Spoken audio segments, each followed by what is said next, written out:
Good morning. Let's start the daily discussion. The first topic, budget session begin and suspension of the opposition MP revoked. Before, in the last session, so 14 MPs have been suspended by the speaker. 11 from Lok Sabha by the Lok Sabha speaker and 3 from Rajya Sabha. Sorry, 11 from Rajya Sabha and 3 from Lok Sabha. And on the eve of the parliament budget session, the suspension of 14 opposition MPs, 11 from Rajya Sabha and 3 from Lok Sabha, was revoked by the respective presiding officers. This was done to enable them to attend the customary presidency address to both the houses, because in the beginning of the budget session, the President of India addressed both the houses jointly in a joint session. This is a precedent that the President of India, being the integral part of the Indian Parliament, addresses the very beginning session of the budget session of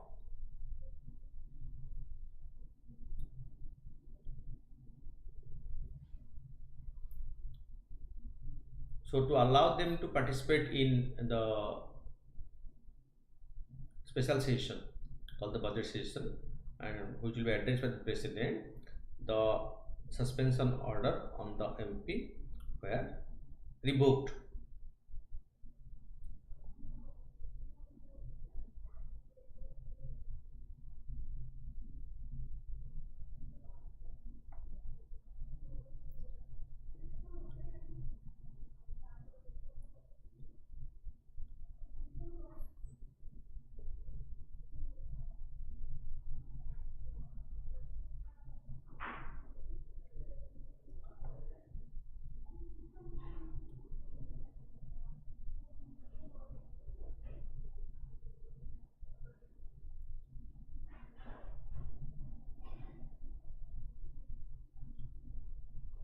Okay.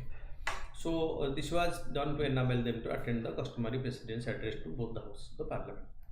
Then coming to the parliamentary sessions, constitutional provisions with respect to the parliamentary session. Article 85 of the Indian Constitution states that the President can summon each house of the parliament, meet at a time and place of their choosing. The President can also prorogue or end a parliamentary session or dissolve the Lok Sabha. This also comes under the purview of the President. So he can revoke.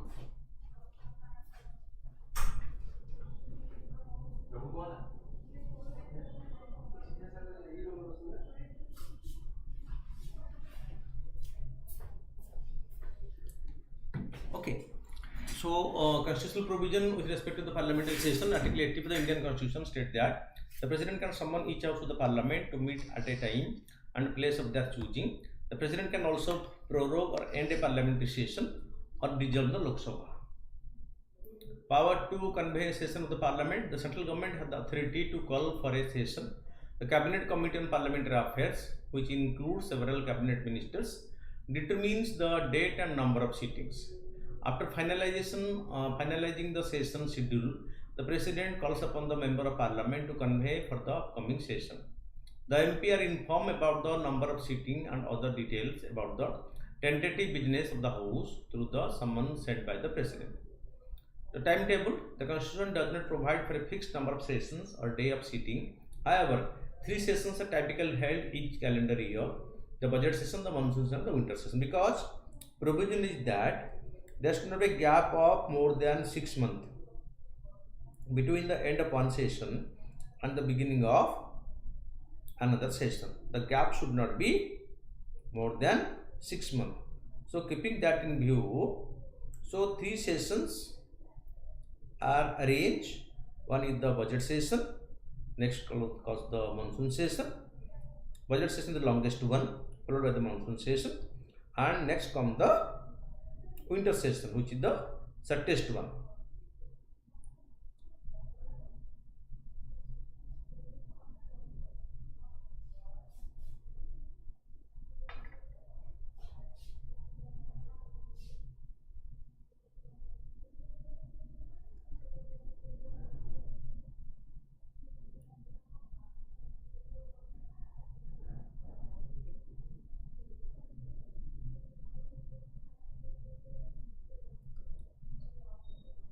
That is why, just to follow this, that the gap should not be more than 6 months, the 3 sessions are arranged for the parliament. Okay. Current status: the longest the budget session starts towards the end of January and concludes by the end of April or first week of May. This session has a recess so that parliamentary committee can discuss the budgetary proposals in detail in camera. The second session is the 3-week long monsoon session, which usually begins in July and finishes in August. The parliamentary year ends with a 3-week long winter session, which is held from November to December. Suspension of MPs: it is the role and duty of the presiding officer, the Speaker of Lok Sabha and the Chairman of the Rajya Sabha to maintain order so that the House can function smoothly. In order to ensure that proceedings are conducted in the proper manner, the Speaker Chairman is empowered to force a member to withdraw from the House. Rules under which the presiding officer Chairman acts for the Lok Sabha: Rules number 373 of the Rules of Procedure and Conduct of Business. It empowers presiding officer to direct an MP to withdraw from the House for any disorderly conduct. This rule states that any member who so order to withdraw shall remain absent during the remainder of the day of the sitting. Rule 374 and 374A to deal with more recalcitrant members, means those who are obstructing the proceeding of the House. Rules 374 empower the presiding officer to name the legislator if the MP continue disrupting the House even after the repeated warning. After that, the House can move a motion to suspend the MP for a period not exceeding the remainder of the session. Okay. Rule 374A. Okay. 374A was incorporated in the rule book in December 2001. The intention was to circumvent the necessity of adopting a motion of suspension. Okay. Because suspending an elected MP is not a normal activity. Okay. Suspending an elected MP from the House is normally not a normal activity. It is very, very awkward situation. But when an MP became for his activity, he is interrupting or disrupting the proceeding of the House, then the presiding officer's responsibility is to bring order. So he has been given power under different provisions to suspend the member from the proceeding of the House. Fine.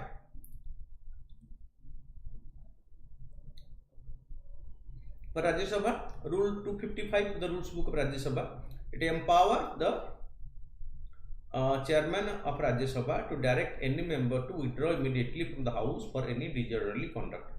Rule 256. This rule empowers the Chairman to name the members who persistently disregards the authority of the chair or abuses the rules of the council. After that, the House may adopt a motion suspending the member for a period not exceeding the remainder of the session. It should be noted that unlike Lok Sabha, under Rule 374A, the Rajya Sabha cannot suspend its member without passing a motion for the same. Okay, this cannot be done. Rajya Sabha cannot pass it without motion for the same. The news summary: budget session begins and suspension of the MP revoked. The budget session of Parliament, the last of the 17th Lok Sabha, will began last 2 days back. The President's address to the joint sitting of both the houses on January 31st. 14th opposition MP suspended during the last session and their case referred to the Privilege Committee returned to attend the budget session. A record 146 opposition MP from both the Lok Sabha and Rajya Sabha are suspended during the winter session. This is a record. 146 MP are suspended. They are suspended for disrupting proceedings to press their demand for statement from the Home Minister on the Parliament security breach on December 13th, when 2 persons entered and jumped to the well of the House from the visitors gallery, and they are able to do some smoke, releasing some smokes from the crackers like things, canisters. While the other MP were suspended for the remainder of the winter session, the suspension of the 14 MPs were referred to the Lok Sabha and Rajya Sabha Privilege Committee. Okay. The chair in the two houses have agreed to the government's request to revoke their suspension. Okay. Then the next topic is about the national cyber security.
Okay, the National Cyber Security Reference Framework. As per the media report, the government has drawn up a guiding principle called the National Cyber Security Reference Framework to help manage cyber security better. The framework is based on existing legislation, policies and guidelines. It outlines implementable measures with clear articulation of the role and responsibility for cyber security. What is National Critical Information Infrastructure Protection Center?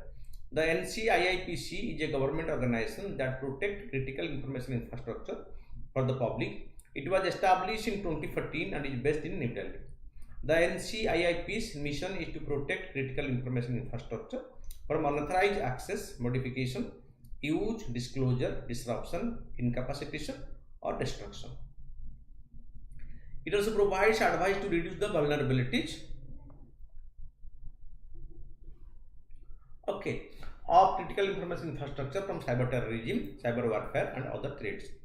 The NCIIPC defines critical information infrastructure as computer resources whose incapacitation or destruction could have a debilitating impact on national security, economy, public health, and safety. What is National Cyber Security Coordinator? The NCSC provides guidelines and support to state government and private industry to help formulate policies. They also provide guidelines on intent governance, network management, and response strategy for cyber attack. It works under National Security Council Secretariat and coordinates with different agencies at the national level for cyber security matters.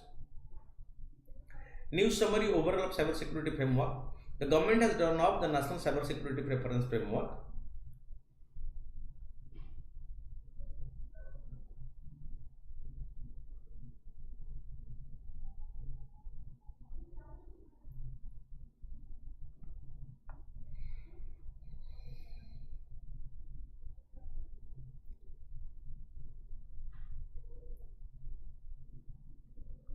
Okay, the NCRF was shared privately with companies and other government departments for consultation in May 2023, but is yet to made public. Okay. And though, apart from the main policy document, at least 3 supporting compendiums detailing global cybersecurity standards, products, and solutions have also been formulated. In June 2023, former National Security Coordinator, Lieutenant General Rajesh Pant, said that the NCRF will be released for the public soon. NCRF is a framework that sets the standard for cybersecurity in India. It focuses on critical sectors and provides guidelines to help organizations develop strong cybersecurity systems.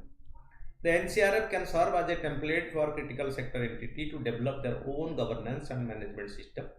The government has identified telecom, power, transportation, finance, strategic entities, government entities, and health as critical infrastructure sectors.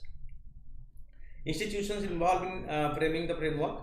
The framework has been drawn up by the National Critical Information Infrastructure Protection Center with support from the National Cyber Security Coordinator. Non-binding in nature, the NCRF is a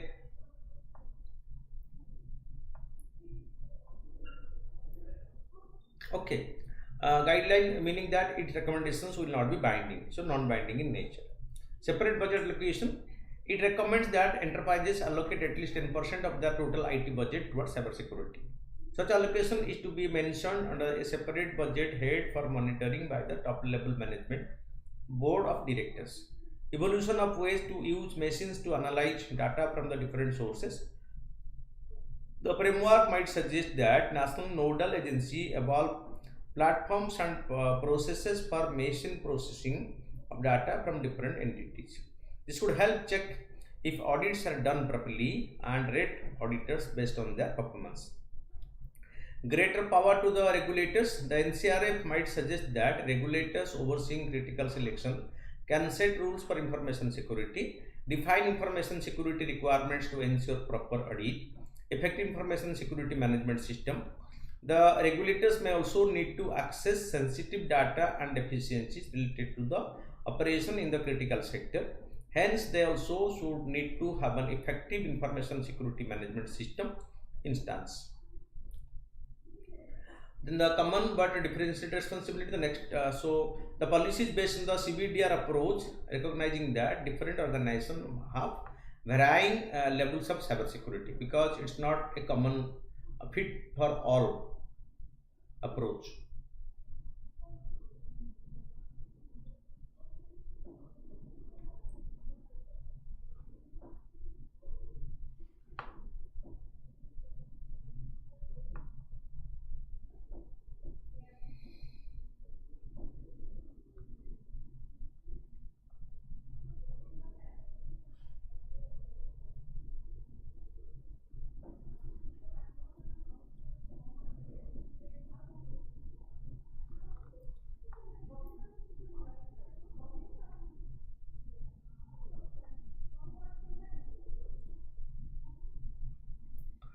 Need for national cybersecurity research framework, growing cyber attack and lack of overarching framework on cybersecurity.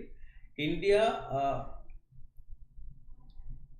faces a barrage of cybersecurity related incidents which pose a major challenge to New Delhi's national security imperatives. A high profile attack on the system of AIMS Delhi in 2022 is a manifestation. Many industries feel hamstrung by the lack of an overarching framework on cybersecurity when they are formulating sector specific legislation. Okay, this is very an emerging area right now. Emergence of threat actors backed by nation state and organized cyber criminal groups. In recent years, many threats actors backed by nation states and organized cyber criminal groups have attempted to target critical information infrastructure of the government and enterprises because the increasing cybersecurity threat right now. Okay, this became very wider phenomena, so we have to take precautionary measure for that.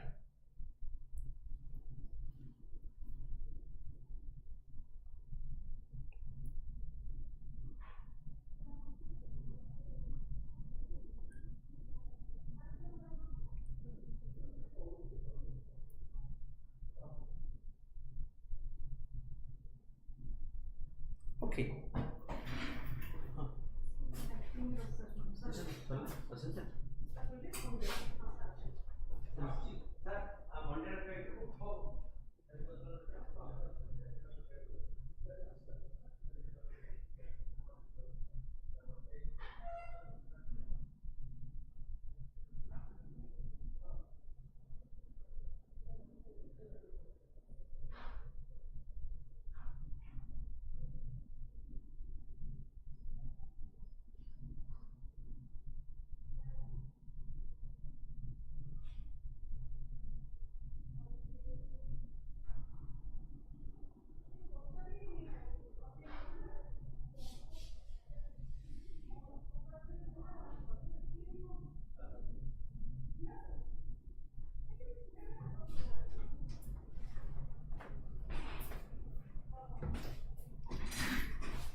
Okay. Recently, many threat actors based by nation states and organized cyber criminal groups have attempted to target critical information infrastructure in India. Even the AIMS was attacked.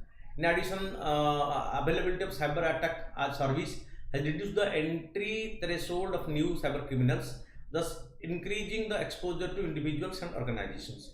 National Cybersecurity Policy of 2013 is still guiding the cybersecurity of the nation.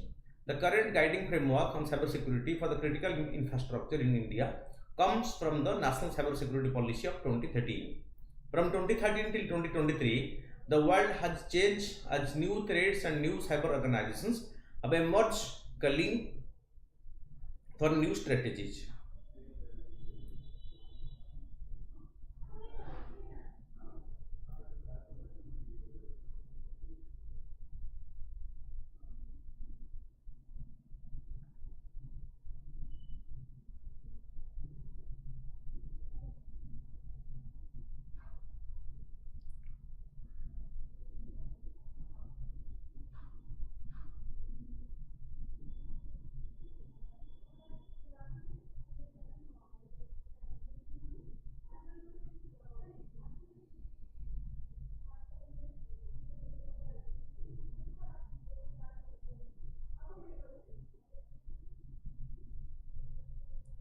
Okay, so the National Cybersecurity Policy 2033, the current guidelines framework on cybersecurity for critical infrastructure in India comes from the National Cybersecurity Policy 2013.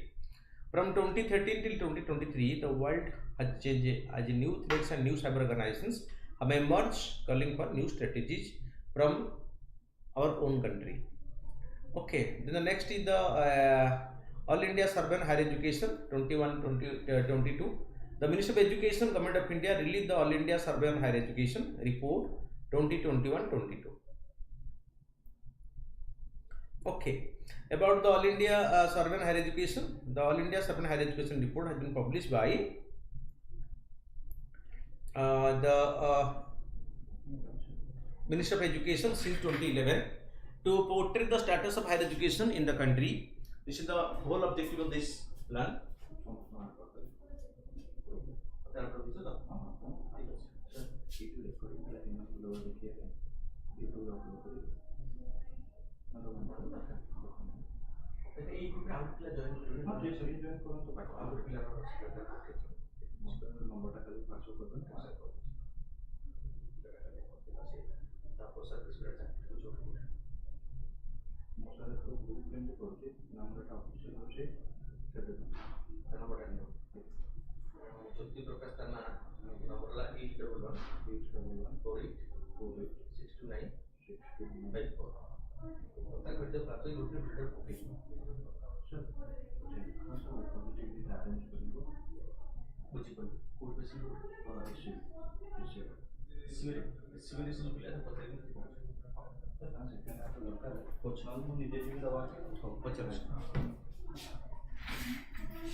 The report has been published by the Ministry of Education since 2011 to portray the status of higher education in the country. The survey cover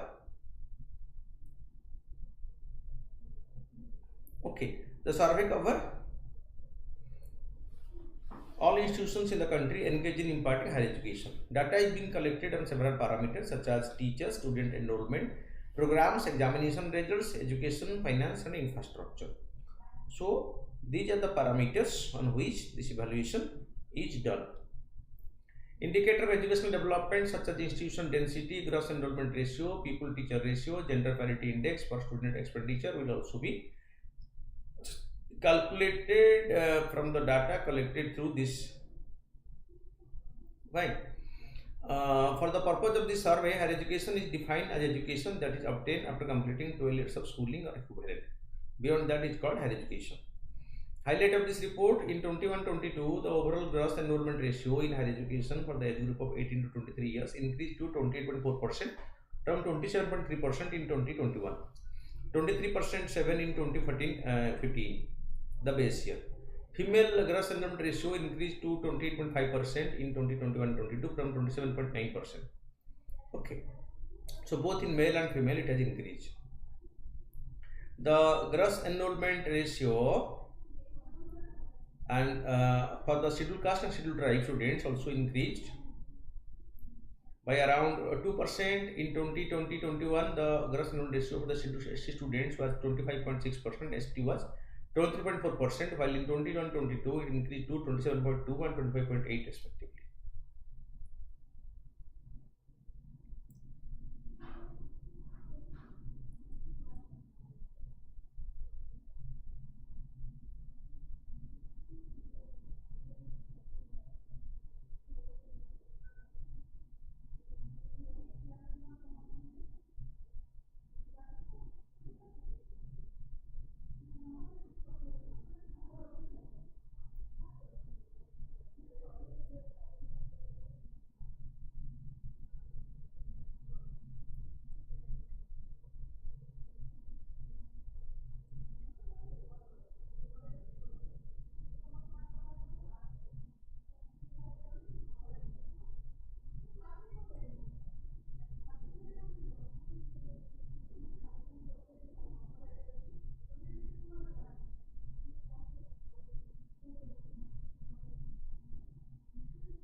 Okay, so among disciplines at the undergraduate level, in the report, enrollment is highest in arts, followed by science and commerce. Arts were 34.2%, science by 14.8%, commerce by 13.3%, and engineering and technology at 11.8%.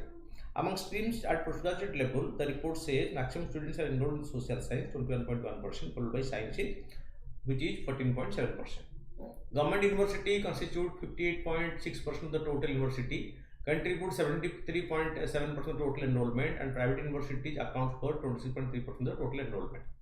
Total number of universities, university level institutions registered in is 1168, colleges 45,473, and standard institution is 12,002.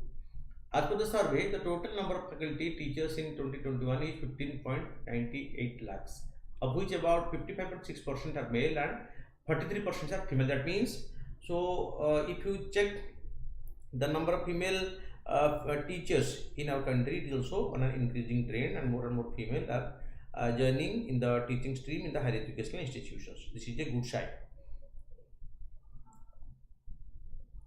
Then the Hazrat Nizamuddin Auliya Dargah. French president recently visited the Hazrat Nizamuddin Auliya Dargah in South Delhi. It is located in Delhi's Nizamuddin West area. It is a mausoleum of the famous Sufi saint Nizamuddin Auliya, who lived during 1238 to 1325. It is built in 14th century. It consists of a square chamber surrounded by verandas which are faced by arched opening, while its roof is surmounted by a dome printing from an octagonal drum. The dome is ornamented by vertical stripes of black marbles and crowned by a lotus cresting. Inside the Dargah complex, one can find the tombs of Nizamuddin Auliya's saints, Jarna Begum, Shah Jahan's favorite daughter, and poet Amir Khusro. Towards the north side of the Dargah, there is a stepwell. On the east side, there is a 16th century tomb of the Atta Khan, who was a powerful minister in the Emperor Akbar's court. The site is also known for its evening Qawwali devotion. Much music played every day. The Qawwali music is played there every day in the evening. Who is Nizamuddin Auliya? Syed Muhammad Nizamuddin Auliya was one of the most famous Sufi saints from the Indian subcontinent region. Also known as the Hazrat Nizamuddin and the Mahub-il-Ilahi, beloved of God, he was a Sunni Muslim scholar and Sufi saint of the Chishti order. So which order? Chishti. Remember this. So he belonged to the Chishti order. Like most of the Chishti Sufi saints, Nizamuddin Auliya stressed love as a means of realizing God. He believed the love of God implied a love of humanity. Some of the famous disciples of Nizamuddin include Sheikh Nasiruddin Chirag Delahabi, Amir Khusru, and the royal poet of the Delhi Sultanate. Okay, then the next topic is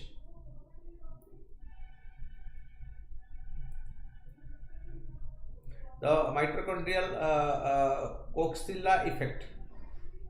Okay, so researchers recently discovered a previously unidentified protein named the mitochondrial coxilla effect F, which antioxidant properties produced by the Coxilla vernelite, a gram-negative intercellular bacterium. It is a bacterial protein capable of keeping human cells healthy even when the cell have a healthy bacterial burden. It is produced by Coxial vernelite, a gamma-negative intercellular bacterium. After invading host cell, the Coxilla vernelite releases MCEF into cells. MCF interacts with the glutathione peroxide, an antioxidant enzyme located in the mitochondria, to improve mitochondrial function by promoting an antioxidizing effect that averts all damage and death which may occur when the pathogens replicate inside mammalian cell.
So it is a gamma negative intercellular bacterium. It is congestive agent of serious infection called the Q fever, a zoonotic disease that can affect human and animals. The bacterium is primarily transmitted to humans through the inhalation of contaminated aerosol from infected animals, particularly through the airborne particles from the placental tissues, urine, feces, and milk of the infected domestic animals like the cattle, sheep, and the goats. It causes a typical pneumonia in humans and coaxial in some animals such as the cattle, sheep, and the goat. It is highly adaptive to invade and control macrophages and monocytes, white blood cells that are part of the organism's frontline immune defense, inhibiting the host response to the infection. Unlike other bacteria which cause disease when only they multiply to reach large numbers, a single C bacteria is enough to make a healthy person sick. An economic community of the West African states, ECOWAS. Recently, the military regime in Burkina Faso, Mali, and Niger announced their immediate withdrawal from the West African bloc, ECOWAS. They decided to withdraw from this organization. It is also known as the CEDEAO in French. It is the regional group which was established in 1975 through the Lagos Treaty. Promoting economic integration among its members is the mandate. The vision of the ECOWAS is the creation of a borderless region that is well integrated and governed in accordance with the principle of democracy, rule of law, and good governance. Benin, Cape Verde, Cote d'Ivoire, the Gambia, Ghana, Guinea-Bissau, Liberia, Nigeria, Sierra Leone, Senegal, and Togo are its members. The ECOWAS' larger aim are to have a single common currency and create a single large trading bloc in the area of industry, transport, telecommunication, energy, financial issue in the line of the European Union. Because the European Union is the model and many such organizations have been created keeping this European Union as the role model. Along with the goal of economic cooperation, it has attempted to quell military conflict in the region. It also operated regional peacekeeping operation known as the ECOMOC, led by Nigeria in the 1990s and early 2000s at headquartered Abuja, the capital of Nigeria. In the Futala Lake, the Supreme Court recently asked the Maharashtra government and its Metro Rail Corporation not to carry out any construction activity at the famous Futala Lake in the Nagpur. Futala Lake, also known as the Tunnel Khedi Lake, is located in the western parts of Nagpur, Maharashtra. It is believed to be more than 200-year-old. It is spread over 60 acres. Built by the Bhonsle King Nagpur, this lake is known for its colorful fountains. The lake is surrounded on the three sides by forest and landscape based on the fourth side. The Bhonsla or the Bhonsla, founder of the Bhonsla dynasty, were a prominent Maratha clan who served as a ruler of several states in India. Raghuji Bhonsle of the Berar founded the dynasty in 1730. The most prominent member of the clan was Shivaji, the founder of the Maratha Empire. His successor ruled a Maharaja from their capital at Satara, although the de facto rule of the empire passed to the Peshwa, the Marathas' hereditary chief ministers during the reign of the Shahuji. The rule passed from the emperor to the ministers. Okay, so they are called the Peshwas. In addition to the Bhonsle Maharaja of Satara, rulers of the Bhonsle clan established themselves at the Tanjore in Tamil Nadu in the 17th century, then Nagpur and Kolhapur in modern day Maharashtra in the 18th century. The Bhonsle of the Tanjore were descendants of the Shivaji's half-brother Venkaji, while the Bhonsle of Nagpur and the Kolhapur are descendants of the Shivaji's son Sambhaji and the Raja. After the British defeat of the Maratha in the Third Anglo-Maratha War in 1818, the Maratha were forced to accept British rule. The four Bhonsle dynasty continued to rule in their princely states, acknowledging British sovereignty while retaining local authority. The states of Nagpur, Tanjavur, Satara came under the direct British rule in the mid-19th century when the ruler died without a male as per the doctrine of lapse principle. Kolhapur continued as a princely state until India's independence in 1947 when the ruler acceded to the Indian government.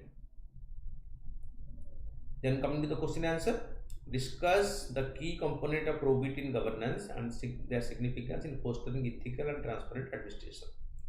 Probity in governance refers to the adherence to principle of integrity, honesty, and ethical behavior in the conduct of public affairs. It is a crucial aspect of ensuring transparent and accountable administration. So the key component of the probity in governance are honesty. It means being truthful and sincere in one's action and words and avoiding any form of deception or manipulation. Accountability, it means being answerable and responsible for one's decision and action and accepting the consequences of them. Integrity, it signifies adhering to a code of ethics and moral principle and acting as a consistent and coherent manner.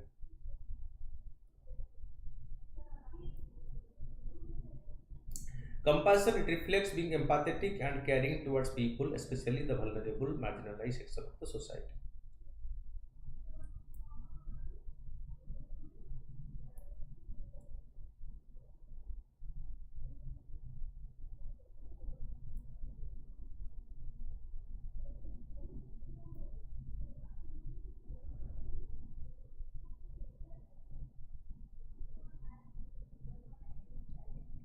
The significance of probity in governance for fostering ethical and transparent administration.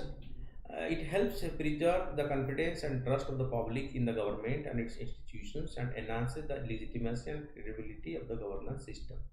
It helps in preventing and combating corruption, fraud, and maladministration and ensure that public resources are used efficiently and effectively for public good. Helps in promoting the value of democracy, human rights, and social justice, and ensure that the governance system is participatory, representative, and responsive to the people. It helps in achieving the goal of sustainable development and social welfare and ensure that the governance system is aligned with national and global interests and aspirations. The key component of probity in governance work together to establish a framework for ethical, transparent, and accountable administration.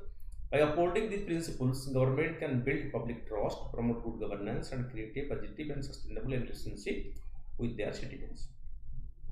Then coming to the MCQs, the Kudabolai system has been in news recently. Is related to ancient village administration system. Consider the following statement regarding the snow leopards. The Secure Himalaya project was launched for its protection, right? The IUCN, International Union of Conservation of Nature, conservation status is vulnerable for the snow leopards. Both here 1 and 2 are correct. Consider the following statement: increase illegal immigration and border security issues, misuse of the regime of insurgent activity, inefficiency of healthcare facility location, military coup in Myanmar. How many of these above concerned primarily led India to terminate the Indo-Myanmar free movement regime recently? So first is increase illegal migration and border security issue, right? Okay. Then misuse of the regime for insurgent activity, no. So here only 2. Then the military coup in Myanmar is a factor. Then inefficiency in healthcare facilitation collaboration. Okay, only 1 and 2 are correct. Only 2. The reference to the border security force. Consider the following. One of its mandate is to counter terrorism operation. Border security force is on counter. It is responsible for guarding the borders of India with China and Nepal, right? It is one of the central armed police forces. Only 2 and 3 are correct. 1 is incorrect. So only 2 are correct here. Consider the following statement regarding the laughing ghoul.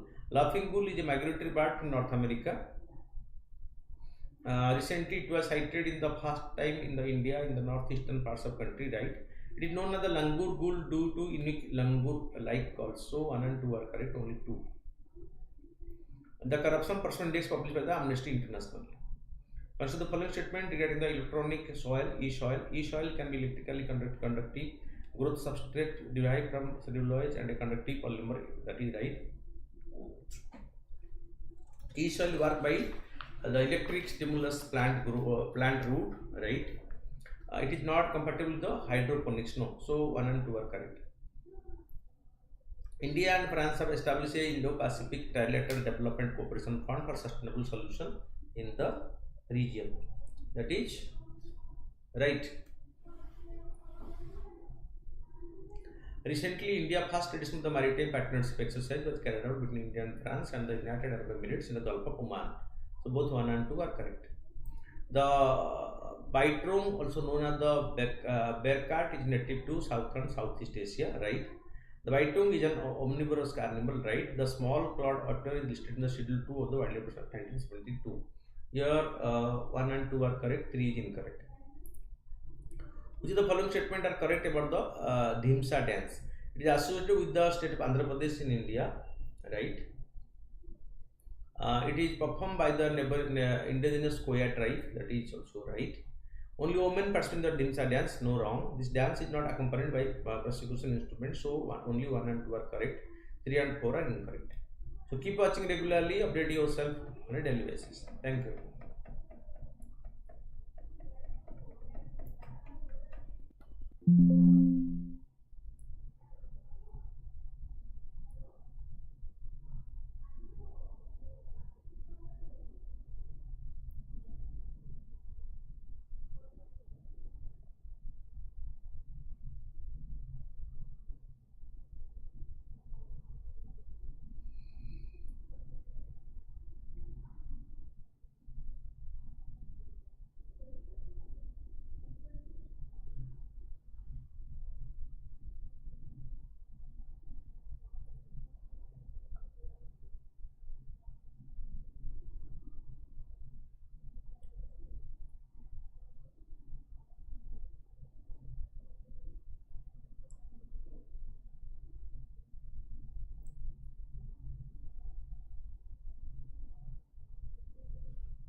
କଣ କରୁଛ?